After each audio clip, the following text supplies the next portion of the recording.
A black person voting for Hillary Clinton is like a Jew voting for Adolf Hitler. I'm going to tell you why. Now, we know that under the Clinton regime, that he instituted the three strikes policy and actually increased the amount of black men in prison, black men and women in the prison system, where you have blacks getting caught with a gram of crack cocaine, getting a life sentence. Do you think it's a little strong to compare her or Bill to Hitler? I mean, I'm a Jew, so rounding them up, setting up the gas chambers, I think is a little different than mass incarceration. I'm not condoning mass incarceration, especially for weed and crack cocaine. Bill Clinton didn't put him in the gas chambers, so I don't think it's a fair comparison. I'm not saying black people being jailed isn't taking their lives. I'm just saying one is genocide, one's imprisonment. Okay, it's the same thing, right? And I'm gonna tell you why. Anytime you take an 18 or 19-year-old man, a young boy, and you take away his life and you give him a life sentence, that's genocide. You killing him. You are cutting him off from society. You are leaving children. You are not only affecting this man, but you're affecting everybody around him. You saying people voting for Hillary is like Jews supporting Adolf. That probably would get picked up by a few websites. But let me tell you what's going to happen after that. If that got picked up and Bill O'Reilly and Fox News saw that, they're going to put on TV some loudmouth black guy with a big necklace and, very boisterous clothes, trying to create a race war.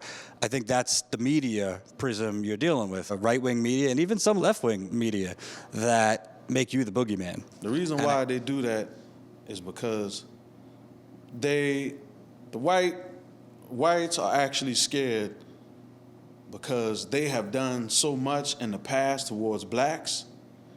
If you give And the white man thinks if you give a black just an inkling or a small amount of power, they think that if we get in power, we're going to do the same thing that they did to us. But guess what? History shows that's a lie. Our people, we've always been a loving people. We let them in. Look what happened with Dylan Roof. We didn't kick him out. When he came in the church and the people saw that he was in there and he looked kind of strange, they didn't kick him out. Guess what they did? They had prayer with him. Say, come on, Mr. Roof, we're going to pray with you. We're going to sit in. We're going to have Bible study. So he sat in there for a whole hour with murder on his mind, the whole hour. And guess what? After they got up off their hands and knees and finished praying, Dylan Roof started spraying. And that's been the theme of the history between the white man and the black man as far as we can remember. Bernie Sanders has not said, this is what I can actually do to help the black community. This is what type of programs I can establish. Everything they do is very vague. It's very ambiguous. The white male establishment runs the government. They're the ones who have the most money. They are the lobbyists. They form the super PACs. So any agenda that is outside of the ideology and the goal of the white male establishment will not pass the House, it will not pass the Senate.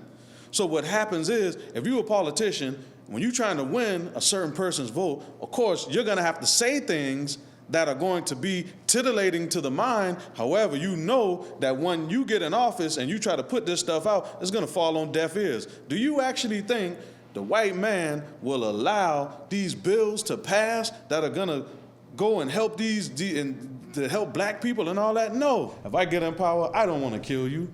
I don't. But all your peers and a lot of white people think that if a person like me gets in power, I'll turn around and kill him. But it's not even like that. I just wanna see my people do better and have a better future for themselves.